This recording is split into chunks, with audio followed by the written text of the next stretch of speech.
اور رزق بڑھانے کا ایک آسان راستہ بتاتا ہوں. میرے نبی کے پاس ایک شخص ہے، یا رسول اللہ اريد ان يوسع علی رزقی، میں چاہتا ہوں میرا رزق بڑھ جائے. تو آپ نے کہا ادم علی الطہارہ یوسع علیک رزقک، باوضو رہا کر تیرا رزق بڑھ جائے گا.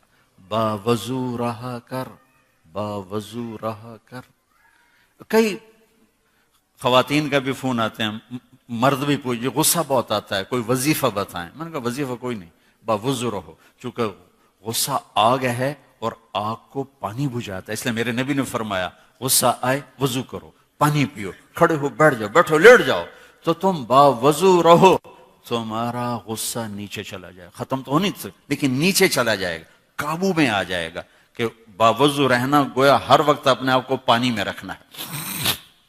تو میرے بھائی بہنوں، میرے نبی کے خوبصورت اخلاق وہ ہیں جو اس وقت امت میں سب سے زیادہ ضرورت ہے، جس کی سب سے زیادہ ضرورت ہے. چونکہ اجتماعی زندگی جو بنتی ہے وہ اچھے اخلاق سے بنتی ہے. کسی کا بھی گھر ہے، ماحول ہے، مسجد ہے، امت ہے، علاقہ ہے، جب تک نبی والے اخلاق نہیں ہوں گے ہم امت نہیں بن سکتے. نماز ہماری فاؤنڈیشن بناتی ہے، روزہ حج زکوٰۃ ہماری بنیاد بناتے ہیں، لیکن جو چیز گھر بنائے گی وہ اخلاق ہوں گے. اور جہاں رشتہ طاقتور ہوگا وہیں اخلاق کی زیادہ ضرورت ہوگی. اور سارے اخلاق تو بہت زیادہ ہیں.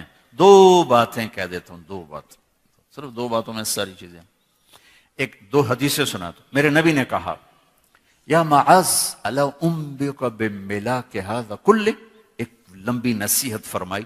کہا معاذ اب تمہیں ساری نصیحت، یعنی تمہیں سارے دین کا خلاصہ بتاؤں، تمہیں سارے دین کا خلاصہ بتاؤں. کہا جی ما ہوا، وہ کیا ہے؟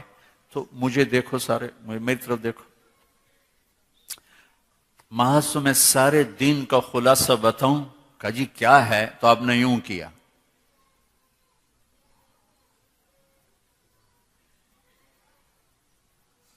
دیکھو یہ نہیں فرمایا کہ زبان پہ قابو رکھو، کر کے دکھایا. پھر کہا کف ھذا، اس زبان پہ قابو رکھ. کس کو کہہ رہا ہے؟ معاذ بن جبل، جن کے بارے میں میرے نبی نے کہا قیامت کے دن میری امت کے علماء کا جھنڈا معاذ بن جبل کے ہاتھ میں ہو. اتنے بڑے آدمی ہیں. اور 4 سال پہلے میں اردن گیا تو ان کی قبر پہ حاضری دی اور دعائے اپنا فاتحہ کے لیے میں مزار میں داخل ہوں. سارے مزار میں خوشبو تھی. میں سمجھا جو قبر پہ چادریں ہیں وہاں سے خوشبو آ رہی. دعا کر کے میں چلا گیا. نماز تھی، بیان تھا. بیان سے فارغ ہو کر پھر دوبارہ میں گیا تو پھر میں کھڑا یہی سوچ رہا تھا، خوشبو. تو ایک صاحب وہاں کھڑے تھے، وہ مجھے شاید انہوں نے میرے چہرے کو پڑھ لیا. کہا آپ خوشبو محسوس کر رہے ہیں؟ میں کہا جی کر رہا ہوں. کہا آپ کا کیا خیال ہے ان چادروں میں ہے؟ 6-7 چادریں تھی. میں کہا جی. کہا آپ سونگو. میں نے ایک ایک چادر کو سونگا، کوئی خوشبو. اس نے مجھے بتایا کہ یہ اس قبر سے خوشبو آ رہی. اور 18 ہجری میں وہ بندہ زمین کے نیچے دفن ہوا. اور میں 1434 میں گیا. 1400 سال سے بھی اوپر زمانہ گزر چکا، اس کی قبر مہک رہی ہے، مہک رہی ہے، مہک رہی ہے. اس کو یوں کر کے سمجھایا،